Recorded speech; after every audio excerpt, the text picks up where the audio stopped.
우리들은 종종 고난을 당할 때나 감당하기 힘든 일을 당할 때 예수님이 여기 나와 함께 계신다면 얼마나 좋을까 라고 생각했을 것입니다. 예수님이 우리에게 모든 걸 설명해 주시고 또한 무엇을 어떻게 해야 할지 알려주셨을 것이며, 그리고 예수님은 우리들에게 큰 위로를 주실 것이며 우리가 무엇을 하든 응원해 주시고, 그러므로 우리는 훨씬 더 나은 삶을 살 수 있었을 것이라고 생각하곤 했을 것입니다. 그러면 초대 그리스도인들은 예수님에 대해 어떻게 생각을 했을까요? 14장 12절입니다. 내가 진실로 진실로 너에게 이르노니 나를 믿는 자는 내가 하는 일을 그도 할 것이요 또한 그보다 큰 일도 하리니 이는 내가 아버지께로 갑니다. 복음서들을 보면 예수님 시대에 같이 있던 사람들, 즉 제자들 중에 배신을 한 사람도 있었고, 또한 제자들은 예수님이 체포 당시 다들 도망을 했던 자들입니다. 다시 말하면 이들은 예수님을 제대로 이해하지 못했던 것입니다. 그러나 예수님은 자신이 성도에게 가시면 그들을 위로하시고 강하게 하시고 그들에게 능력을 주실 보혜사 성령을 보내주시겠다고 약속을 하시는 것입니다. 제자들 또한 예수님이 부활하신 후 성령을 받고 난 후 예수님과 함께 다닐 때보다 더 많은 활동을 한 것을 우리들은 성경을 통해 잘 알고 있습니다. 그들의 활동은 예수님처럼 이적과 기적이 아닌 팔레스타인을 넘어서 더 큰 세계로 향한 영향력이었던 것입니다. 14장 13에서 14절입니다. 너희가 내 이름으로 무엇을 구하든지 내가 행하리니 이는 아버지로 하여금 아들로 말미암아 영광을 받으시게 하려 함이라. 내 이름으로 뭐든지 내게 구하면 내가 행하리라. 우리가 고난을 당할 때나 감당치 못할 힘든 일을 당할 때면 이 구절을 가지고 기도를 많이 하는 말씀입니다.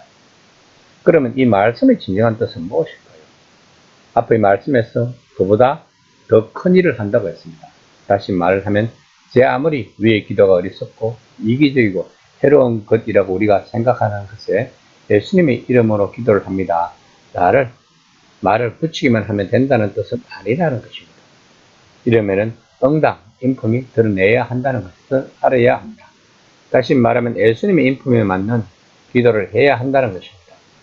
따라서 예수님의 이름으로 기도한다는 것은 우리가 예수님이 누구신지 알기에 그분의 삶과 사랑과 목적 의식에 사로잡힌다는 뜻입니다. 그런 다음에야 우리는 무엇을 해야 하는지, 우리 가능성의 영역에서 무엇을 지향해야 하는지, 그 일을 하는데 어떤 자원이 필요한지 깨닫기 시작할 것입니다. 그럴 때 우리의 간구는 예수님의 이름 안에 있고 예수님의 영광에 부합할 것입니다. 또한 그것을 통해 아버지의 영광에 부합할 것입니다. 그러나 우리들은 이 말씀을 얼마나 예수님의 이름으로 알라딘 요술 램프처럼 사용해 왔는가를 한번 생각해 보아야 할 것입니다. 14장 15에서 17절입니다. 너희가 나를 사랑하면 나의 계명을 지키리라. 내가 아버지께 구하겠으니 그가 또 다른 보혜사를 너에게 주사 영원토록 너희와 함께 있게 하리니 그는 진리의 영이라. 세상은 능히 그를 받지 못하리니 이는 그를 보고도 못 보고 알지도 못함이라. 그러나 너희는 그를 아나니 그는 너희와 함께 가시며 또 너희 중에 계시겠음이라.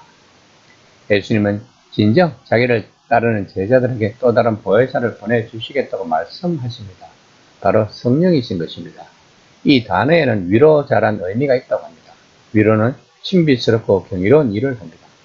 어떤 사람이 감당하기 힘든 일을 당했다면 우리가 아무것도 해줄 수는 없지만 곁에 함께 있어 주기만 해도 그 사람에게 버틸 힘을 줄 수 있다는 것을 인생을 살면서 누구나 한 번쯤은 경험을 해 보았을 것입니다.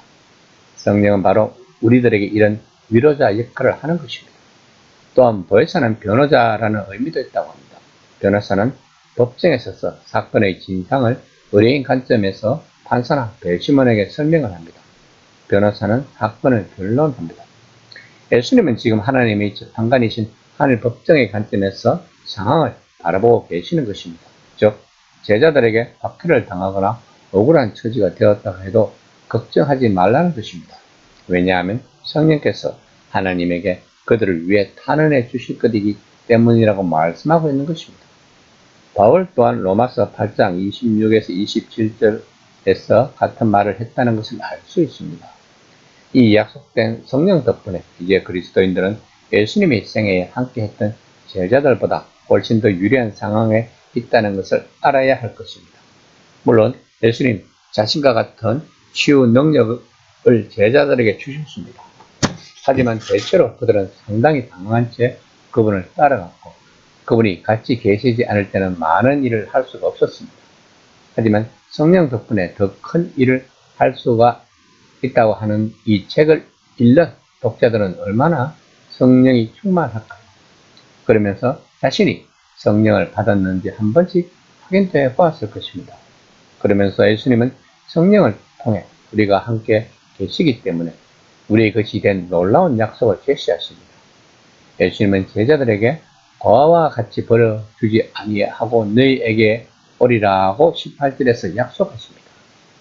14장 19에서 21절입니다.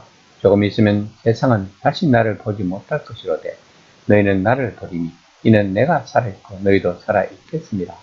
그 날에는 내가 아버지 안에 너희가 내 안에 내가 너희 안에 있는 것을 너희가 알리니 나의 계명을 지키는 자라야 나를 사랑하는 자니 나를 사랑하는 자는 내 아버지께 사랑을 받을 것이요 나도 그를 사랑하여 그에게 나를 나타내리라.